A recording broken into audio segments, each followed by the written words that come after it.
ইজতেমা ইজতেমা ইজতেমা ইজতেমা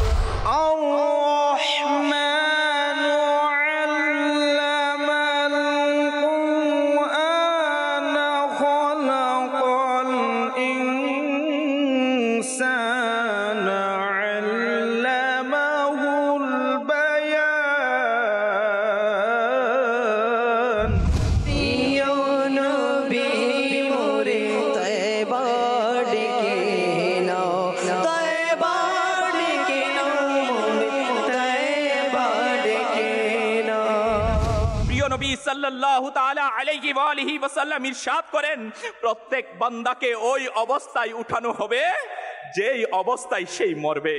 আমার আল্লাহ পাক কুরআনে পাকে বড়ই সুন্দর ঘোষণা দিয়েছেন, ইয়া আইয়ুহাল্লাযীনা আমানুত্তাকুল্লাহা হাক্কা তুকাতিহি ওয়া লা তামুতুন্না ইল্লা ওয়া আনতুম মুসলিমুন।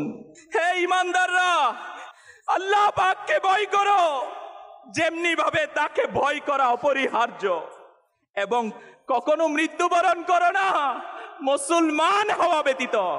এর মর্মকতার উপর আয়াতে মুবারকার আলোকে মুফতি সাহিব রাহমাতুল্লাহি তাআলা আলাইহি বলেছেন, জানা গেল মুসলমান হওয়া বড় বিষয় নয়, বরং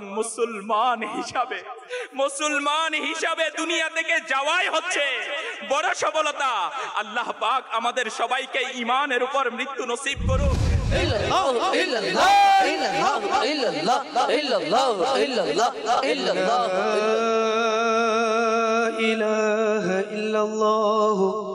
মুহাম্মাদুর রাসূলুল্লাহ সাল্লাল্লাহু তাআলা আলাইহি ওয়াসাল্লাম।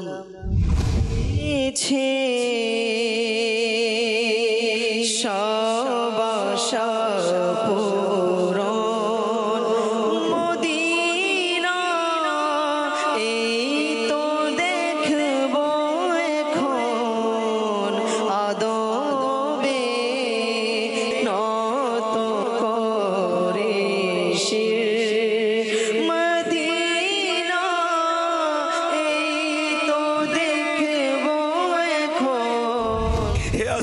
রসুল, আমাদের কাফলা মদিনা শহরে প্রবেশ করেছে। হ্যাঁ, সবুজ গম্বুজের জিয়ারত করব। আসুন না, আমাদের কাফলা নিয়ে আমরা অগ্রসর হচ্ছি। যে মাত্র মদিনা শহরে আমরা প্রবেশ করলাম, হেরেমের দিকে চলে আসলাম। থামুন, এখানে কি পা রাখবেন প্রথমে? আরে না, আমির আহলে সুন্নাত বলেন, যিনি আশিকে মদিনা, আমাদের শক্তি নেই যে আমরা মাথা দিয়ে হাঁটবো, তবে এটা আমাদের পক্ষে সম্ভব। প্রথমে যেন মাথাকে অগ্রসর করি, খালি পা জুতা খুলে দিই, हरम की जमीन और कदम रख के चलना। अरे सर का मौका है वो जाने वाले। আমাদেরকে ইখলাসের দৌলত দিয়ে দাও মওলা, আমাদের ঈমানের সালামতি দিয়ে দাও। এই আল্লাহ, আমরা ঈমান নিয়ে দুনিয়া থেকে যেতে চাই মওলা, আমরা ঈমান নিয়ে দুনিয়াতে থেকে যেতে চাই।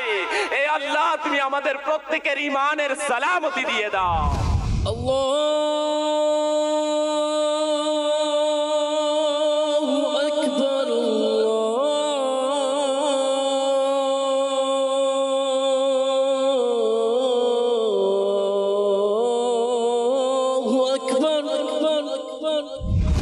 খুদার দিদার যা পাইয়ে দেবে তা হলো নামাজ। খুদার দিদার যা পাইয়ে দেবে তা হলো নামাজ। জান্নাতে জানিয়ে যাবে তোমায় তা হলো নামাজ। ইয়া নবী সালাম আলাইকা, ইয়া রাসূল সালাম আলাইকা, ইয়া হাবিব সালাম আলাইকা, সালাওয়াতুল্লাহ আলাইকা। আল্লাহ তাআলার দান এই দাওয়াত ইসলামী, প্রিয় নবীর অনুদান এই দাওয়াত ইসলামী।